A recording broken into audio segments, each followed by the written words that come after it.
She was barefoot in the kitchen when I said it. "Don't dance with him again." Brenna paused. She was holding a ceramic bowl under the faucet, watching water spiral into it like it meant something. "He's just a friend," she muttered. I could hear the spoon trembling against the ceramic, just a faint little clink, clink, clink, like her hands were trying to stay calm, but her nerves had their own ideas. "He's not just a friend," I said. I don't know what possessed me to say it like that, flat, cold, like I was reading it off a cue card, but it came out exactly as I wanted. Final, no more jokes, no more smiling through it. Brenna turned off the tap. The water kept spiraling for a second, then gurgled down the drain.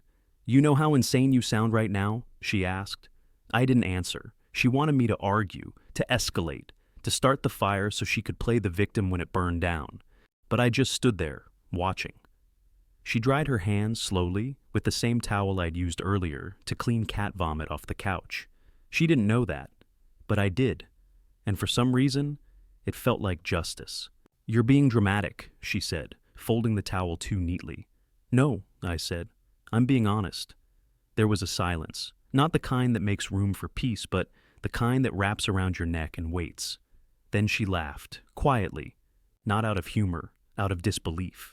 The kind of laugh that says, "You're not serious. You never are." But I was. "I won't be here when you come back," I said. And that's when she made the worst decision of her life. She left anyway. She walked right past me, grabbed her coat from the hook, and left me standing there with a plate of cold takeout and a throat full of glass. I didn't cry. Not then. Instead, I sat down and ate half a spring roll and started making a list of every moment I should have paid attention to. The text she never meant for me to see, the change passcode on her phone, the perfume she wore only on Mondays, the gym class that made her come home with damp hair but no sweat. It was all there, waiting for me like puzzle pieces in a box I refused to open. But that dance, that was the first time I saw it. The way her spine arched slightly when he spun her, the way her fingers clung to his shirt just a little too long, the way she looked back at him when she thought no one was watching. I was watching. I'd been watching for months. And what I found next? It made that dance look like a handshake. The door clicked shut behind her, and I just sat there, trying to feel anything. Not anger, not heartbreak, just something.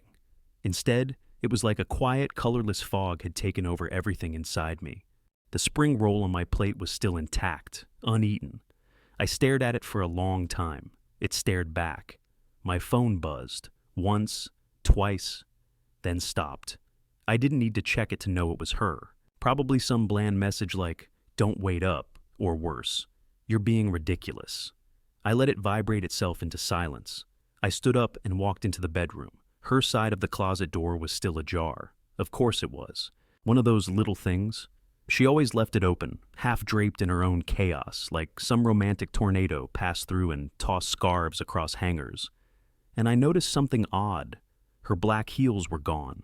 Not the practical ones, the expensive stilettos she only wore when she wanted attention. And on the floor of the closet, half buried under a stack of old purses, was a small folded paper, an invitation.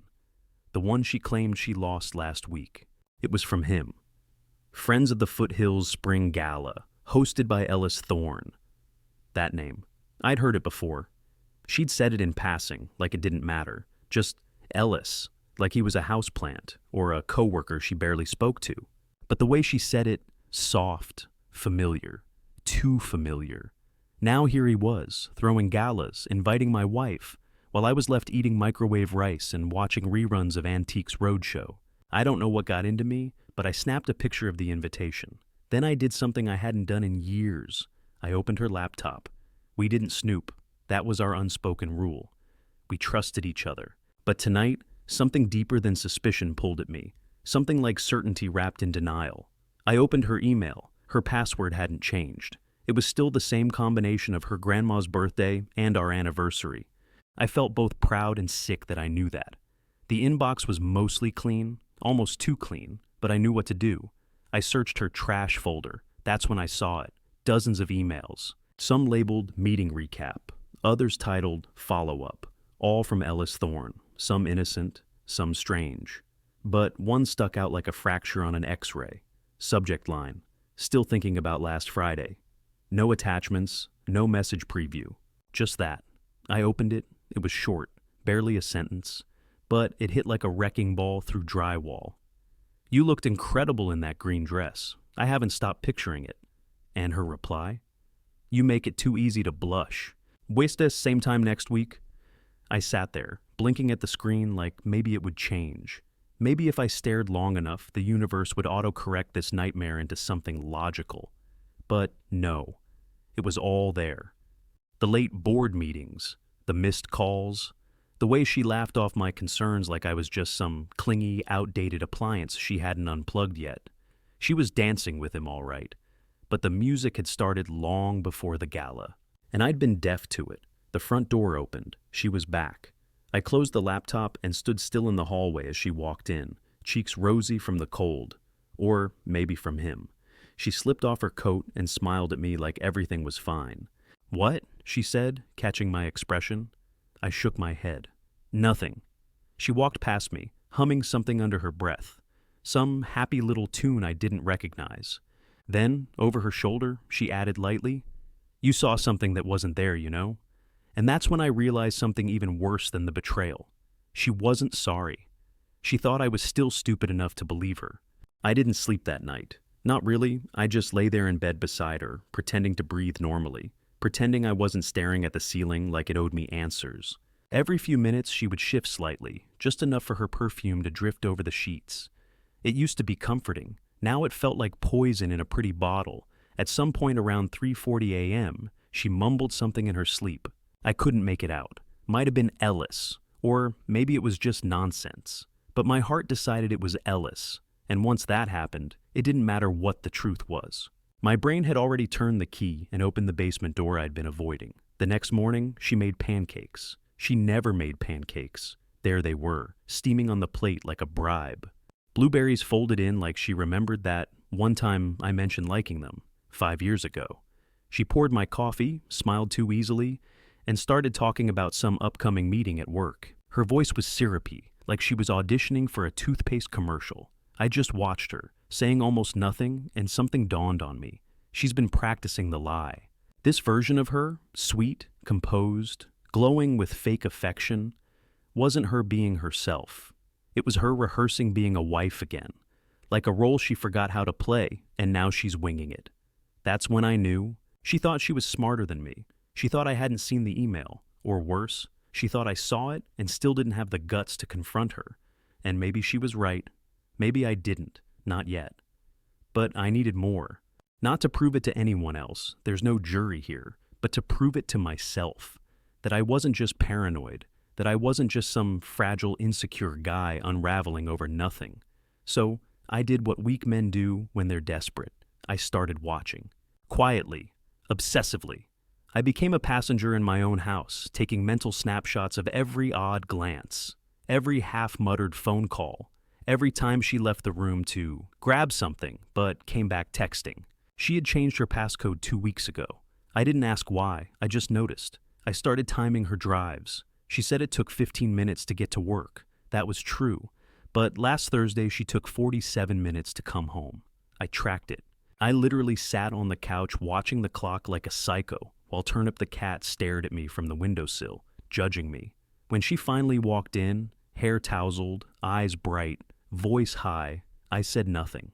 I kissed her on the cheek and pretended I'd been scrolling Twitter, but my stomach was coiled like a snake. I could feel the deception radiating off her, not just the lie, the effort to look unbothered by it. That weekend, she went out with coworkers, said they were doing some farewell drinks for someone named Carla.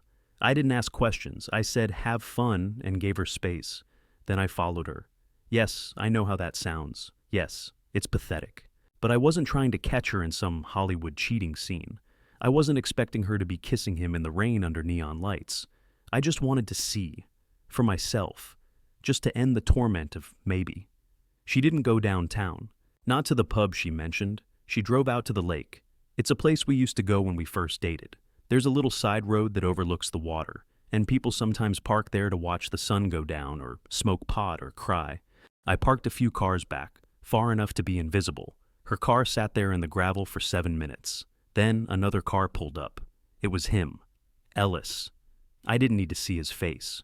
The way he leaned casually against the hood, the way she got out of the car and walked directly into his arms, it told me everything. Not passion, not hunger. It was worse than that. It was routine. She'd done this before. They stood there talking. I couldn't hear them, I only watched. And the way she touched his chest while she laughed, like it was hers, made something hollow open up inside me. I didn't confront them. I didn't even cry. I just turned the engine back on and drove straight home, windows down, freezing cold, just to feel something that wasn't shame. When she got home 2 hours later, she said they ended up doing karaoke, said someone sang Bon Jovi badly. She smiled like the memory was fresh, like it had actually happened. I nodded, said I was glad she had fun. But inside, I realized something brutal. She wasn't cheating anymore. She had left me. She was just still using the house. It's strange how quickly a home turns into something else when you stop believing in it. Walls don't hold safety anymore. They echo. Cabinets don't keep your things. They trap reminders. Even the couch where we watch dumb sitcoms every Thursday night now feels like evidence. Like part of a crime scene I haven't fully processed yet. After the lake, I started documenting. Not because I thought I'd need proof for a divorce lawyer, but because I needed to see it with my own eyes. Needed to feel like I wasn't going crazy. I started keeping notes in a locked folder on my phone. Just timestamps, observations, little details. Like, Friday, 6:03 p.m. Came home smelling like peppermint, but we don't own peppermint anything. Tuesday, 11:18 p.m. It said she was going to brush her teeth. Never came back to bed. Thursday, Ellis's voice heard faintly on speaker when she thought I was asleep. It's not glamorous the way infidelity happens. It's not even dramatic. It's 100 tiny paper cuts until your whole soul is shredded. And the worst part is, she made it look easy, effortless, like she'd been waiting to grow out of me, and now she was finally tall enough. She stopped saying goodnight. That was the first real shift. She'd just climb into bed, face the wall, and pull the covers up like I was some polite guest on a different time zone. No kiss, no sleep well, nothing. I started whispering good night to her back, just to keep the ghost of us alive. I should have confronted her directly, but every time I came close, I'd imagine how she'd spin it, how she'd twist it into my fault, how she'd weaponize my pain as proof of my fragility. And part of me, some ugly codependent part, was still clinging to the version of her that used to run her fingers through my hair when I was stressed and whisper, "You're my safe place." That version was dead, but I kept dragging its corpse around like I owed it something. The next real shift came on a Sunday morning. We were in the kitchen. She was scrolling her phone, standing by the sink, drinking coffee from the mug I got her in Asheville, the one that said, "Stay weird." She used to love that mug. Now she drank from it without thinking, like everything else that used to matter. I said very calmly, "Do you still love me?" She didn't look up, just kept scrolling. After maybe 10 seconds, she said, "What kind of question is that?" I didn't answer. I just stood there, waiting. She finally looked up at me and said, "We're fine, Morris. You overthink everything." That word, fine. That bland, dusty, dismissive word that women use when they're already out the door emotionally. I said nothing more. I just walked away. Later that day, she left to visit her sister. Said she needed space, needed girl time, needed a reset. I nodded, told her to drive safe. She kissed my forehead like I was her elderly uncle, then vanished. I waited 2 hours. Then I called her sister. She hadn't seen Brenna in over a month. I didn't even flinch. I just hung up and sat in silence, letting that fact settle over me like snowfall on a grave. I didn't cry. I vacuumed the hallway. Then I opened my laptop and started typing everything out. Not for Reddit, not for therapy, for me. For the version of me that would one day have to explain how I stayed so long in a house where I was unloved, unseen, and slowly erased. Later that night, I got a message from a number I didn't recognize. It just said, "You know, you deserve someone who looks at you the way she looks at her phone. No sender name, no follow-up." I stared at it for 20 minutes. I didn't know what scared me more, who sent it, or how completely devastatingly true it was. And something in me shifted, not snapped, not yet, but shifted. Because if strangers could see it, how long had I been pretending not to? When she came back from her sister's, she brought home sunflowers. Not the kind of flowers you give someone out of guilt. The kind you bring when you want to look cheerful. Strategic joy. A smile in stalk form. She put them in a mason jar on the windowsill and said, Don't they just light up the place? I nodded, because at that point, every one of my words was being rationed. I had stopped confronting and started collecting. Not evidence, moments, inconsistencies, tone shifts, deflections. I wanted to catch the lie mid-sentence. I wanted to watch her construct it, piece by piece, and marvel at how easy it had become for her. There was a twisted kind of fascination in it. Like studying a spider while it spins the web it's planning to kill you with. That week, I installed a second phone line. It wasn't high-tech or dramatic, just a cheap burner phone I picked up from a gas station 20 miles away. I told no one. I created a new email, a new calendar, even a fake name, Alan Myers. I needed a digital space where she didn't exist, a place where I could breathe, even if that breath was poisoned with suspicion. At work, I was starting to slip. My manager, Gloria, asked me if I was okay. I told her I was dealing with migraines. She nodded sympathetically and handed me a candy bar from her drawer. Sometimes sugar helps, she said. I stared at the wrapper for 10 minutes before throwing it away unopened. Nothing helped anymore. The next weekend, Brenna had a networking brunch.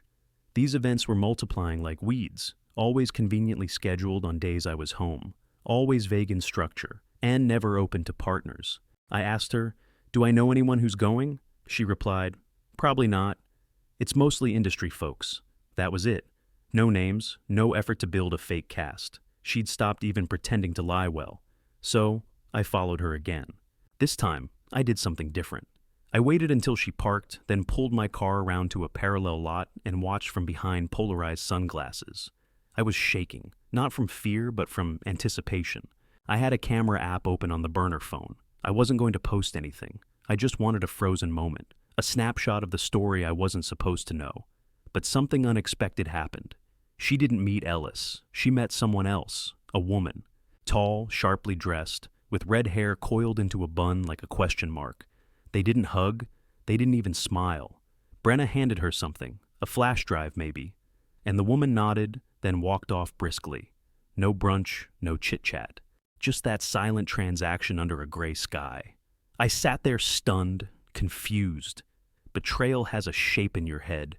You imagine sweaty bedsheets, lipstick-stained collars, loud whispers behind bathroom doors.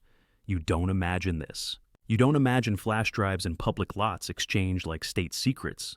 When Brenna came home later that evening, I tried something bold. I asked, "What did you guys eat?" She blinked. It was the blink that gave her away.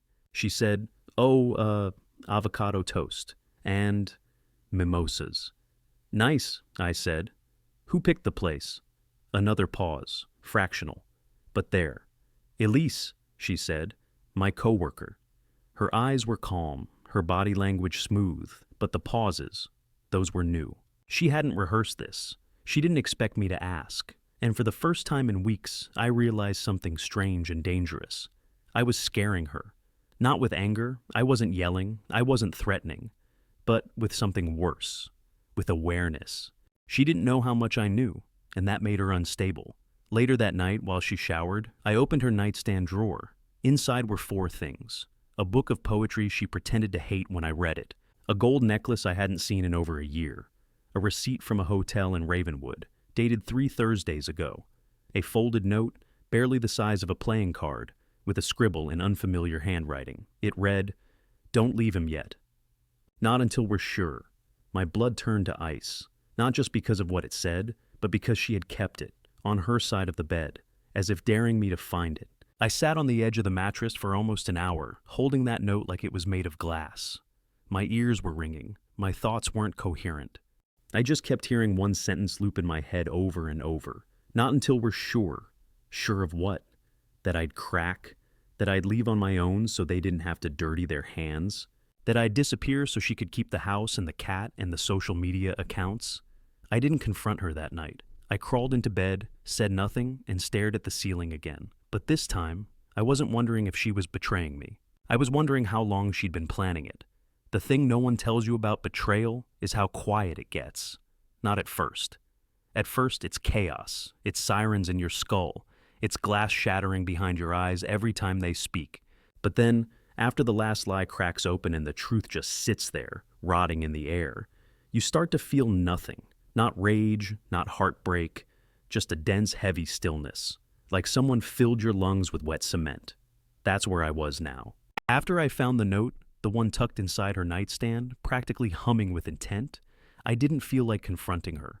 I didn't feel like screaming or crying or throwing anything. I just wanted to watch. I wanted to study the woman who was still pretending she loved me while actively making sure I wouldn't be around much longer. It felt like being haunted in reverse. I wasn't afraid of the ghost. I was just waiting to see which wall she'd walk through next. That week, I stopped sleeping in our bed. I told her my back had been hurting and I needed to try the couch. She didn't protest. She didn't ask if I was okay or offer to switch sides or bring me tea. She just said, "All right, let me know if it helps," and went back to texting someone with her screen tilted away from me. At this point, she wasn't even pretending anymore. Her performance had become lazy, as if I was no longer worth the effort. And maybe I wasn't, not to her. But I had become something else, a variable she hadn't accounted for. I started recording audio at night. Just my phone, face down on the armrest, voice memos running. I didn't know what I was hoping to catch. Maybe a call, a whisper, some breadcrumbs she'd drop while thinking I was asleep. Most nights it was silence, except for Turnip scratching himself or the fridge cycling on. But on Wednesday at 12:42 a.m., I got something. I heard her voice, soft, careful, not on a call, just talking to herself. She said, "I don't know how much longer I can stall. He's noticing things."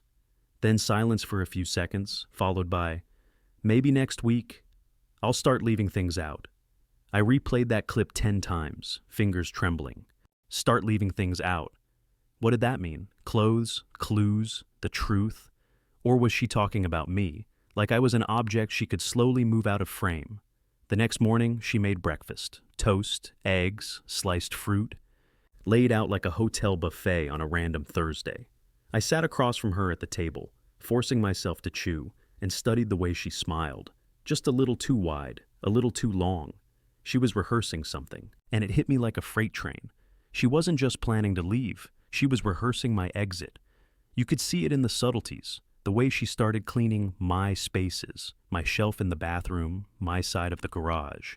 The way she had asked passive questions like, "Do you still need this old coat?" Or, "Whatever happened to that chair you used to love?" As if she was cataloging which parts of me she could erase first. Then came the conversation. Not a fight. Not even a confrontation. Just a scene. We were folding laundry. She was holding one of my t-shirts, the old faded one with the record store logo I'd had since college. She didn't hand it to me. She just held it for a second, looked at it like it belonged to someone who had already died, and said, "Do you ever think we've changed too much?" I said nothing. I just looked at her, so she continued. "I mean, we're not the same people we were 5 years ago, or even 2. Again, I stayed quiet. She said, "I just feel like maybe we're better apart now. Like maybe we've run our course." That's how she phrased it. Like we were a seasonal product. Like I was a box of cereal past its expiration date. Still, I didn't react. I just nodded and said, "If that's how you feel." She blinked. She hadn't expected that. She expected a breakdown, an argument, an emotional scene she could use as justification. But I gave her nothing. I folded my shirt, placed it gently in the basket, and left the room. And that night, for the first time in months, she texted Ellis while she thought I was asleep, her screen angled just enough for the reflection to hit the dark mirror in the hallway. I saw every word. "I think he's finally ready to go." And then, "End of the week, we'll talk. I'll start planning the idea about therapy. He'll latch on to it." That was it. They weren't just having an affair. They were managing my exit strategy like I was an obstacle in their project plan. Not a person, not a husband, just an inconvenience with a mortgage and a toothbrush. And that's when I decided I wouldn't confront her. I'd outlast her. Because if she wanted to play games with my sanity, I was done playing defense. I was going to take this story back into my hands. And no one, not even her, was going to see it coming. By the time Friday arrived, I was no longer uncertain. I was surgical. There was no sadness in my chest, no knots in my stomach, only an unbearable clarity. I had moved beyond the phase where her betrayal shocked me. Now, I just wanted to see it in its final form. I wanted to trace every thread, not to confront her, but to understand what I'd been living inside without knowing. Because once you accept that someone you loved was playing a long con, you stop looking for explanations and start asking better questions. The most important one being, how long has it really been going on? I had an idea. Brenna had never deleted her browser history on the house tablet. She thought I never used it. Truthfully, I hadn't in months, maybe a year. It had become the Netflix and recipes device, abandoned in a kitchen drawer next to expired coupons and charger cables for phones we no longer owned. I pulled it out and booted it up like I was unlocking a time capsule. And what I found wasn't explosive at first. Searches, mostly boring, workout videos, fundraising templates. A few odd things: how to store mail without forwarding address, restarting finances after divorce. Can you remove a name from a joint mortgage without consent? Then I saw it. A saved contact form on a counseling site. Someone named Martin Lennox listed as a private mediator. Not a couples counselor, not a therapist, a mediator. That's when the pieces started clicking. This wasn't about fixing us. This wasn't even about hiding the affair anymore. This was logistics. I wasn't just being phased out emotionally. I was being mapped out of my own life, like a route she no longer needed to drive. I opened her laptop again, this time with a different lens. I wasn't looking for Ellis anymore. I was looking for Martin. Her lie had a name now. It didn't take long. A trail of emails tucked away in a separate Gmail tab she never bothered to log out of. A full chain. They'd been in contact for over 6 weeks. He still hasn't taken the hint. I need a smoother exit. If he's cooperative, we can avoid legal escalation. Your assets are mostly clean. Let's pencil the separation for mid-May. I'll help walk you through next steps once the conversation's initiated. There it was. The phrase that hit me like a sucker punch. If he's cooperative, as if I were a variable in an equation they'd already solved. And then, one final attachment. A draft of a statement letter, pre-written, cold, precise. Like an obituary for a marriage that hadn't died naturally, but had been strangled behind closed doors. Maurice, I care about you deeply, but I believe our paths are no longer aligned. This isn't sudden. I've felt the drift for a while. Please understand that this decision comes from a place of peace, not anger. It went on like that. Sanitized grief, optimized for zero blowback. She was going to sit across from me next week and read it out loud like a business pitch, probably with coffee in hand. Maybe she'd even put on that blue sweater I once told her made her look like herself. I didn't cry, not even close. Instead, I made a new file, a private one. In it, I wrote my own letter. Not to her, to me. It was a map, a list of everything I would take, everything I would freeze, change, redirect. I started shifting bills under my name, called my bank, and unlinked her access quietly, and scheduled a locksmith for the day after her scheduled sit-down. I wasn't going to wait for her version of my exit, because here's the thing. She planned everything down to the language. She tried to write my reaction before I even had a chance to speak. She wanted me confused, cornered, maybe even relieved, like she was doing me a favor, but that's the part she miscalculated. She forgot who I am when I stopped begging to be understood. On Saturday, I watched her from the hallway as she stood in the backyard, on the phone. She had her hand tucked into her coat, eyes scanning the fence like she could already picture her new life being built there. She laughed at something, tossed her hair, said, "No, he still hasn't caught on." And I realized something I hadn't dared admit until that moment. This wasn't just an affair. This was a full-blown strategy, a long, controlled erasure. She wasn't leaving me. She was disassembling me, quietly, carefully. Like a bomb technician, afraid of making a sound. But here's what no one tells you when they underestimate a quiet man. We don't go down loud. We go down watching. And if we're still standing when the smoke clears, we don't rebuild the same house. We burn the blueprint. I woke up the next morning without the weight in my chest. Not because anything had been resolved, but because something far more important had finally happened. I let go of the story I was trying to protect. For months, I'd been clinging to the version of us that only existed in my memory.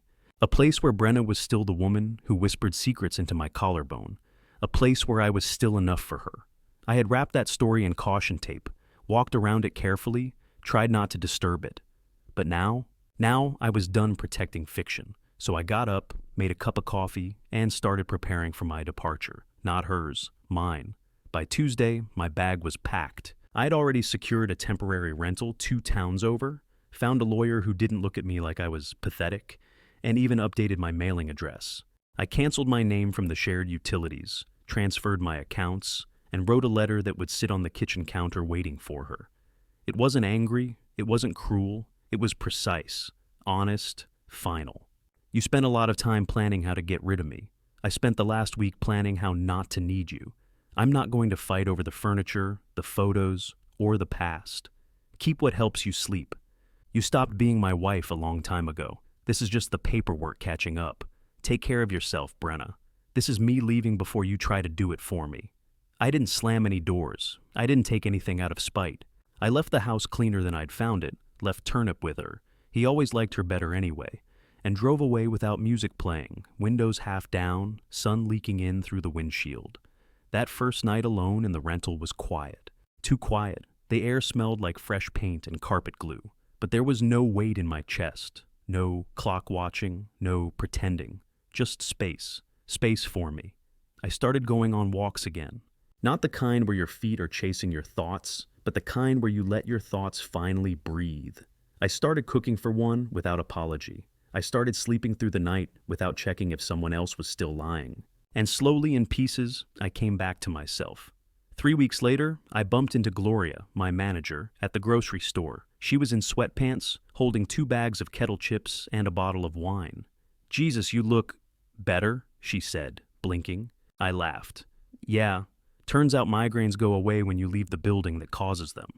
She chuckled, paused, then added, "Whatever happened, you look like someone who finally exhaled." She was right. A month passed, then 2. I got into a routine. I made new playlists. I deleted the old shared accounts. I found a community yoga class that didn't care I was the only guy there. I started journaling, not about her, but about me, my habits, my triggers, my future. I stopped checking her socials, stopped caring what she was doing, whether she was still with Ellis, whether she ever told him how far she'd planned to push me. That chapter was over, and I had no interest in rereading a book that almost broke me. One night, as I stood on the porch of my little rental, watching the breeze stir the trees, I realized something I hadn't dared believe before.